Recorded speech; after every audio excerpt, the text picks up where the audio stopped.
Saya nukilkan perkataan Kiai Haji Hasyim Asy'ari rahimahullahu taala, pendiri NU.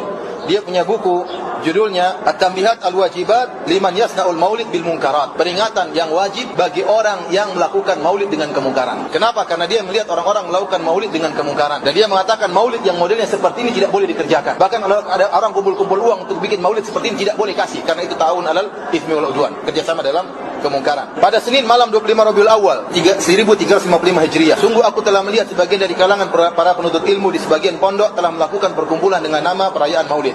Mereka telah menghadirkan alat-alat musik, lalu mereka membaca sedikit dari Al-Quran dan riwayat-riwayat yang datang tentang awal sirah Nabi SAW dan tentang tanda-tanda kebesaran Allah yang terjadi pada tatkala lahirnya Nabi SAW. Demikian juga sejarah beliau yang penuh keberkahan setelah itu. Setelah itu mereka pun mulai melakukan kemungkaran-kemungkaran seperti saling berkelahi pencaksilat dan saling dorong-mendorong yang mereka namakan dengan pencaksilat atau boxing.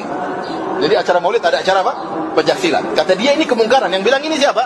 Kiai Haji Hasyim Asy'ari, pendiri NU, yang bilang bahwasanya acara pencaksilat dalam acara maulid itu mungkar siapa? Dia. Dan memukul-mukul rebana, semua itu mereka lakukan di hadapan para wanita ajnabiyah, bukan mahram mereka. Sebenarnya pencaksilat boleh, tetapi tatkala dikerjakan di hadapan para wanita ajnabiyah, kata dia tidak boleh. Lihat bagaimana mereka dulu, para ulama dahulu seperti Kiai Haji Hasyim Asy'ari ketat dalam masalah ikhtilat. Ini sudah tidak ada sekarang, atau hampir tipis, sudah hampir enggak ada. Sekarang orang bebas saja, ya. Mau laki-laki perempuan campur, mau.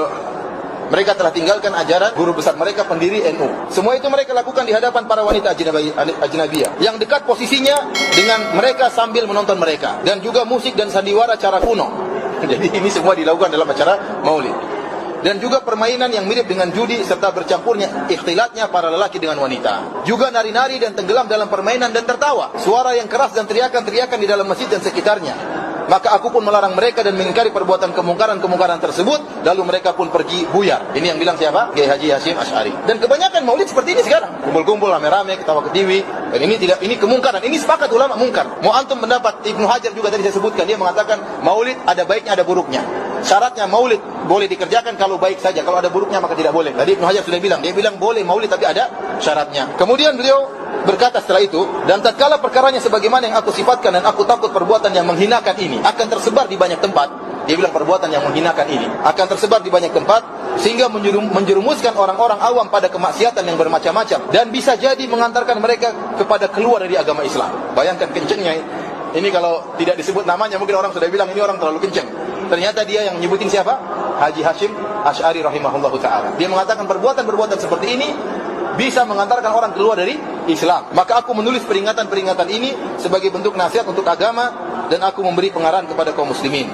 Jadi ini sebab kenapa dia tulis buku ini. Adapun tata cara acara maulid yang dianjurkan oleh para ulama, kita dengarkan perkataan Haji Hasyim Asy'ari. Dia berkata, dari perkataan para ulama, bahwasanya maulid yang dianjurkan oleh para ulama adalah berkumpulnya orang-orang dan membaca sebagian ayat-ayat dari Al-Quran dan riwayat kabar-kabar yang menjelaskan tentang permulaan sejarah Nabi SAW dan peristiwa-peristiwa yang terjadi tatkala Nabi dalam kandungan dan kelahirannya. Demikian juga setelahnya berupa sejarah sirah beliau yang penuh keberkahan. Setelah itu diletakkan makanan, lalu mereka makan lalu buyar. Itu acara maulid, begitu. Itu acara maulid yang dianjurkan oleh para ulama yang membolehkan. Kalau yang tidak boleh sama sekali. Tadi ulama Malikiyah. Tapi yang bolehkan, mereka bilang cara maulid seperti itu. Jadi kumpul baca ayat Al-Quran, kemudian baca sirah Nabi, sejarah Nabi agar menumbuhkan cinta kepada Nabi, kemudian makan-makan menunjukkan senang, terus buyar, sudah selesai. Itu acara maulid.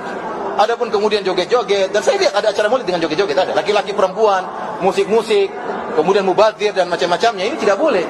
Pawai, kemudian bikin patung-patung, saya lihat sendiri sampai orang macet di Indonesia gara-gara bikin patung. Acara maulid bikin patung kuda, bikin patung kalajengking. Apa hubungannya kalajengking dengan Nabi SAW? Apa hubungannya kuda dengan Nabi SAW?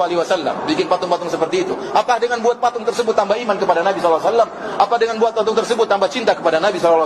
Apalagi kemudian masjid kosong acara maulid. Saya lihat kemarin ada orang sebarin di Facebook, lihat sebelah acara maulid masjid waktu sholat isya nggak ada orang sholat, cuma berapa orang. Yang lain tidak sholat isya berjamaah. Terus bagaimana seperti ini? Jadi acara maulid yang dibolehkan oleh para ulama Syafi'iyah begini.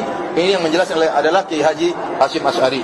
Beliau juga mengatakan, ketahuilah bahwasanya perayaan maulid jika mengantarkan kepada kemaksiatan yang jelas dan kuat seperti kemungkaran yang wajib untuk ditinggalkan dan haram, maka wajib untuk ditinggalkan dan haram perayaan tersebut. Jadi ijma ulama, maulid kalau tercampur dengan kemungkaran maka hukumnya apa? Haram. Kemudian juga beliau mengatakan, mengeluarkan uang untuk acara perayaan maulid, maksudnya maulid yang bercampur dengan kemungkaran, menjadi haram dikarenakan hal ini merupakan bentuk membantu pelaksanaan maksiat. Ini tidak boleh. Jadi kalau kita tahu orang bikin acara maulid, kemudian nanggap artis, nanggap nyanyi dangdut acara maulid, musik-musik, kemudian dia minta uang di rumah-rumah, maka tidak boleh. Ini perkara yang pertama saya katakan, bahwasanya acara maulid kalau perkaranya haram, maka sepakat ulama tidak diperbolehkan. Kedua, apalagi acara maulid tersebut mengandung perkara-perkara yang khurafat, seperti meyakini Nabi ikut hadir dalam acara maulid. Dan ini keyakinan sebagian orang-orang Sufiyah. Mereka meyakini roh Nabi bergentayangan di mana-mana. Dan saya baca buku-buku seperti ini. Dan Nabi hadir dalam acara-acara perkumpulan maulid. Jadi kalau ada acara maulid, ada acara berdiri menyambut kehadiran Nabi SAW. Ini khurafat, tidak boleh seperti ini. Nabi dalam kuburannya, kemudian rohnya tidak bergentayangan, tidak.